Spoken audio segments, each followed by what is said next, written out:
Hey everyone, welcome to Liminal Dream. Have you ever heard of conscientious traveling? Strap in because it's time for a global discussion about what it means to be a conscientious traveler.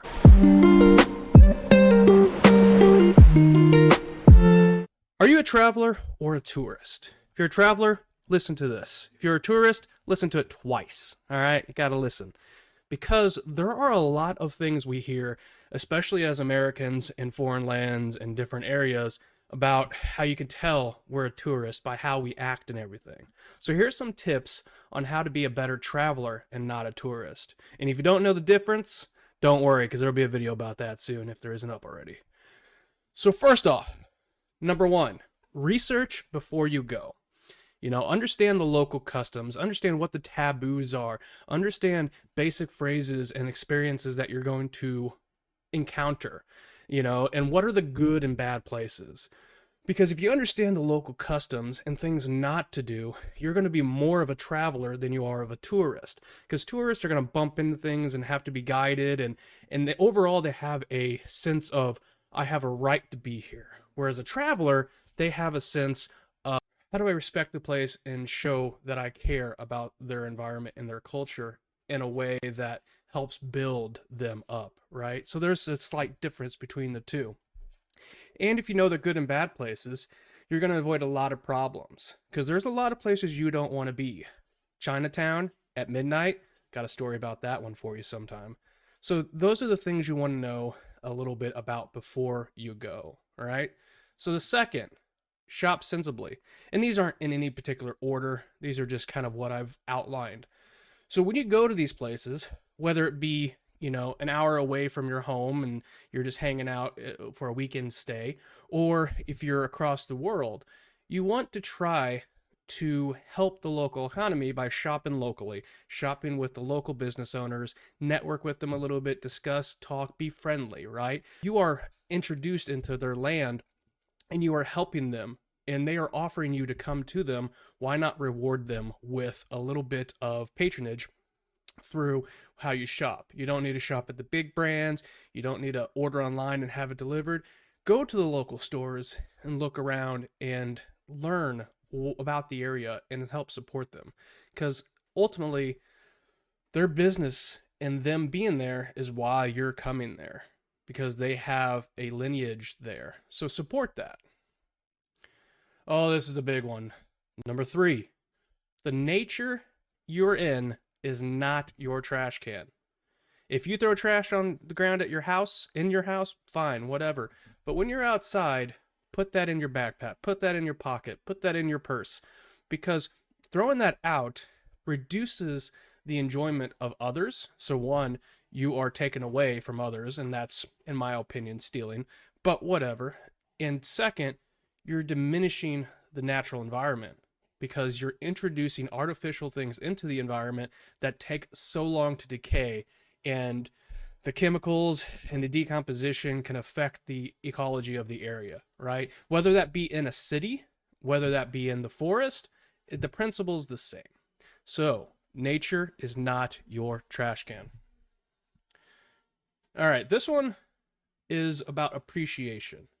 Appreciate the local area, but not too far, right? Appropriation's big, or was big, kind of blew over now.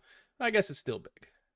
Enjoy the environment, enjoy the festivals, enjoy the festivities and the design of the outfits and everything, and even go so far as if you want to partake in these items, but do so respectfully.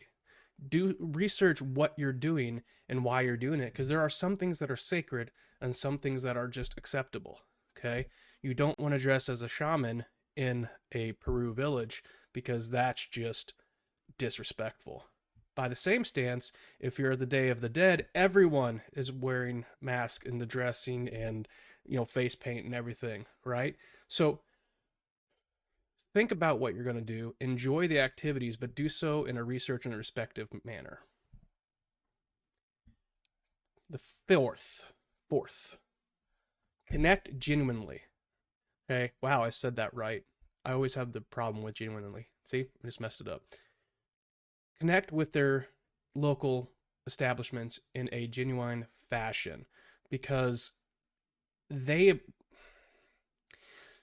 you learn so much more when you're listening to the locals, interacting with them, and asking them questions, and you know, getting the history of the area. You'll find more fun things off the beaten path, the non-touristy things to do by having these genuine connections.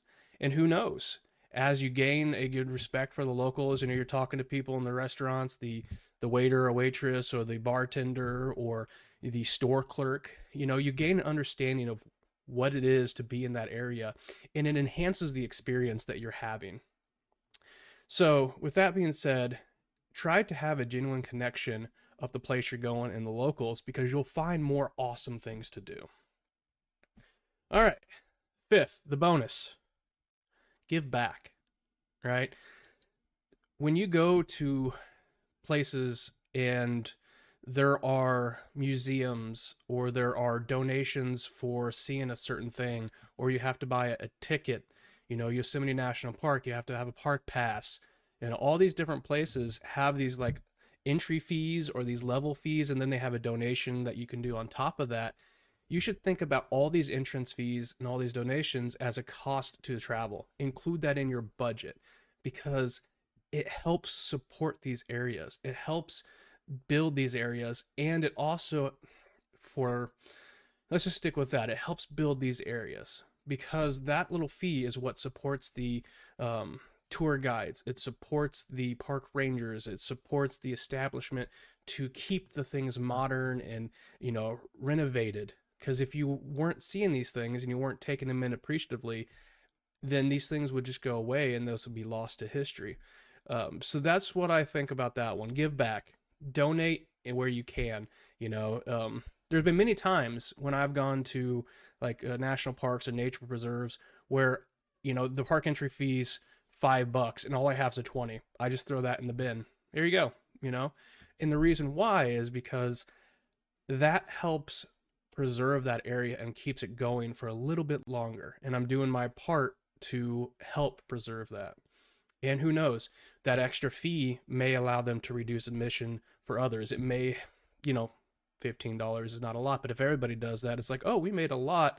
Let's reduce the fee. Now it's only $3. Now you've opened it up to more people to allow them to come and enjoy it.